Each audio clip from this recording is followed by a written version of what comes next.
नमस्कार, आप देख रहे हैं मन्नू की मोटर और मैं हूं मनीष ओली। आज बात करेंगे चार धाम यात्रा की।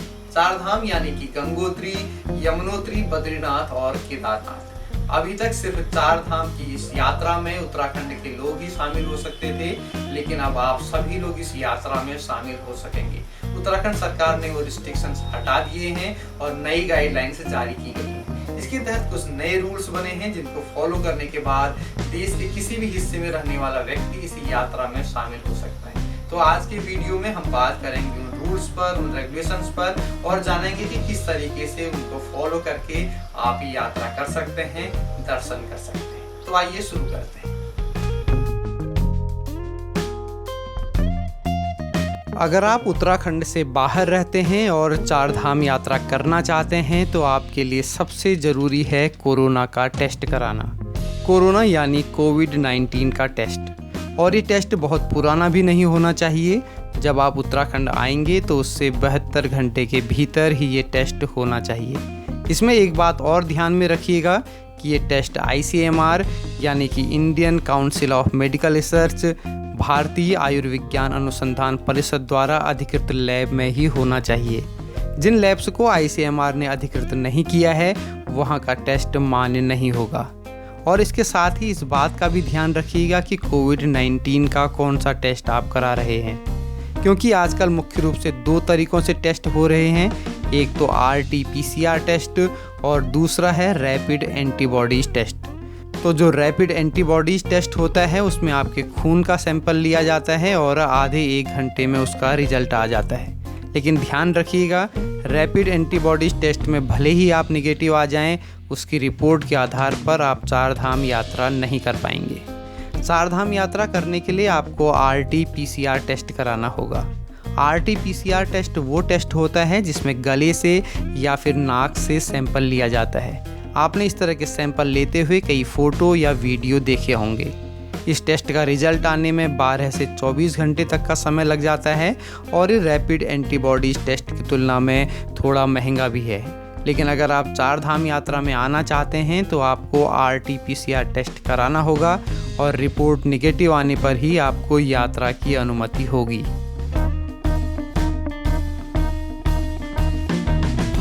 अगर आप किसी वजह से कोविड-19 का टेस्ट नहीं करा पा रहे हैं तो भी आपको परेशान होने की ज़रूरत नहीं है। ऐसे लोग भी चार धाम यात्रा कर सकते हैं, लेकिन इसके लिए उन्हें उत्तराखंड आकर पहले क्वारंटाइन होना पड़ेगा। कितने दिनों तक क्वारंटाइन रहना होगा, इसके लिए उत्तराखंड चार धाम देवस्थानम प्रबंधन बोर्ड ने स्पष्ट किया है कि राज्य सरकार की जो भी गाइडलाइंस होंगी उसके अनुसार ही ये समयावधि तय होगी। राज्य के बाहर से आने वाले लोगों को फिलहाल उत्तराखंड में 14 दिन तक क्वारंटाइन रहना पड़ रहा है। इसमें एक और बात ध्यान देने लायक है कि आपको जो सरकारी क्वारंटाइन सेंटर हैं वहीं रहने की ज़रूरत नहीं है। आप चाहें तो किसी होटल में या गेस्ट हाउस में भी क्वारंटाइन हो सकते हैं, या फिर अगर आपका उत्तराखंड में मकान है या कोई आपके रिश्तेदार आदि यहाँ रहते हैं तो उनके घर में भी आप क्वारंटाइन हो सकते हैं। आप अपनी सुविधानुसार कहीं पर भी क्वारंटाइन हो सकते हैं, लेकिन आपने बताना होगा कि आप कहाँ क्वारंटाइन रहे थे और वहाँ के एड्रेस का प्रमाण पत्र भी प्रस्तुत करना होगा। क्वारंटाइन अवधि पूरी होने के बाद ही आप चार धाम के इन मंदिरों के दर्शन कर सकते हैं।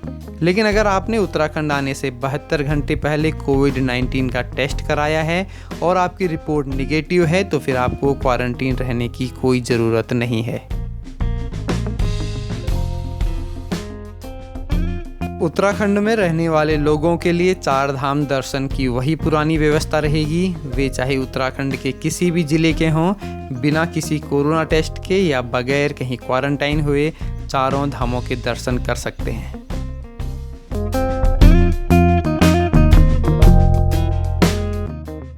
अगर आप चार धाम यात्रा का कोई प्रोग्राम बना रहे हैं तो पहले आपको उत्तराखंड चार धाम देवस्थानम प्रबंधन बोर्ड की वेबसाइट पर रजिस्ट्रेशन करना होगा। www.badrinath-kedarnath.gov.in पर रजिस्ट्रेशन करना अनिवार्य किया गया है। इसमें यात्रा की तिथि, यात्रा का विवरण, अपने पते का प्रमाण, फोटो ID आदि सूचना भरनी होंगी। इसके बाद आपको ई पास जारी हो जाएगा और जब आप अपनी यात्रा करेंगे तो अपने निवास स्थान का प्रमाण पत्र तथा फोटो आईडी के साथ ही ये ई पास भी अपने पास रखना जरूरी होगा, तभी आपकी चार धाम यात्रा संभव हो पाएगी।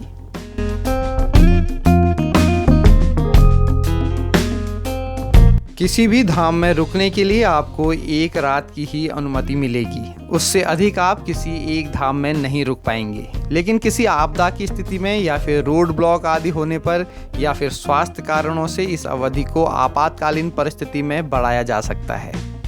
अगर कोई व्यक्ति चार धाम में किसी काम के लिहाज से जैसे कि गेस्ट हाउस, धर्मशाला, होटल आदि की मरम्मत, रखरखाव के लिए या फिर सड़क, बिजली, पानी आदि के कार्यों के लिए इन स्थानों पर जाना चाहता है तो उसे एक दिन से अधिक रुकने की इजाज़त मिल जाएगी, लेकिन इसकी परमिशन उसे स्थानीय प्रशासन से पहले ही लेनी होगी।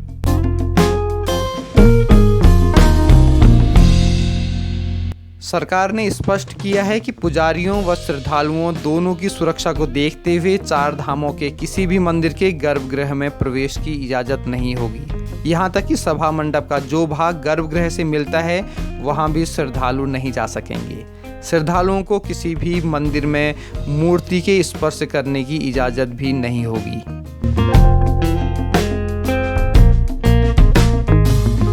चारों धामों के सभी मंदिरों में सीमित संख्या में ही श्रद्धालु दर्शन कर सकेंगे। इसके लिए एक दिन में श्रद्धालुओं की संख्या भी तय कर दी गई है।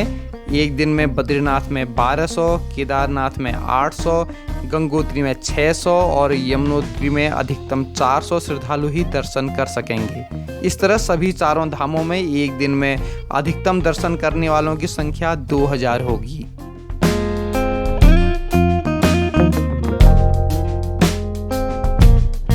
सभी धार्मिक स्थलों के लिए केंद्र सरकार की तरफ से गाइडलाइंस जारी की गई हैं, जिसके अनुसार ही मंदिरों में प्रवेश दिया जाएगा। इसमें मास्क लगाना, सैनिटाइजर का प्रयोग, 10 साल से छोटे व 60 साल से बड़े लोगों को प्रवेश की अनुमति नहीं देना आदि कई नियम शामिल हैं। चार धाम यात्रा में जाने से पहले इन नियमों के बारे में जानना बेहद जरूरी है। इसका एक अलग से वीडियो बनाया है, उसका लिंक डिस्क्रिप्शन पर दे रहा हूँ। अगर आप चार धाम यात्रा या किसी अन्य मंदिर में जाने का प्रोग्राम बना रहे हैं तो उस वीडियो को अवश्य देख लीजिएगा।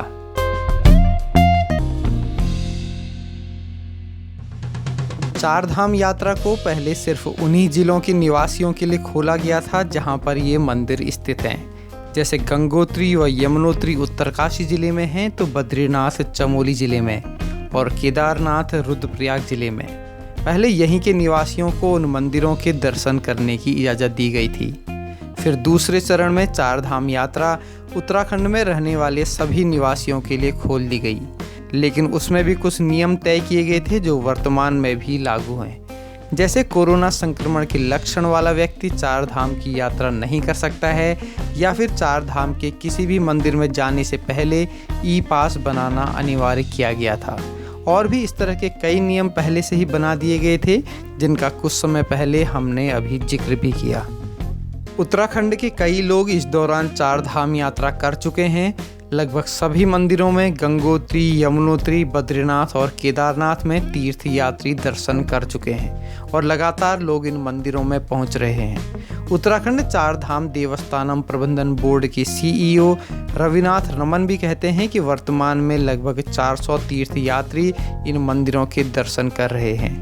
उनका कहना है कि चार धाम यात्रा को लेकर बोर्ड की तैयारी पूरी है। स्वास्थ्य सुविधा, आवासीय सुविधा के साथ भी बाकी इंतजाम कर लिए गए हैं। ऐसे में आप भी चार धाम यात्रा में आने का प्रोग्राम बना सकते हैं, लेकिन ये ध्यान में रखिएगा कि कोरोना महामारी का जो संकट है वो अभी भी गया नहीं है। ऐसे में कोरोना को लेकर के जो भी आपको गाइडलाइंस दिए गए हैं, जो भी रूल्स आपने फॉलो करने हैं, उनका पालन करना सुनिश्चित करें। चाहे वो मास्क पहनना हो, चाहे वो सोशल डिस्टेंसिंग रखनी हो या फिर और भी कई तरह के रूल्स जिनके बारे में आपको समय समय पर बताया जाता है, उनको फॉलो करने से ही आपकी जो चार धाम यात्रा है वो सफल, सुखद और मंगलमय होगी।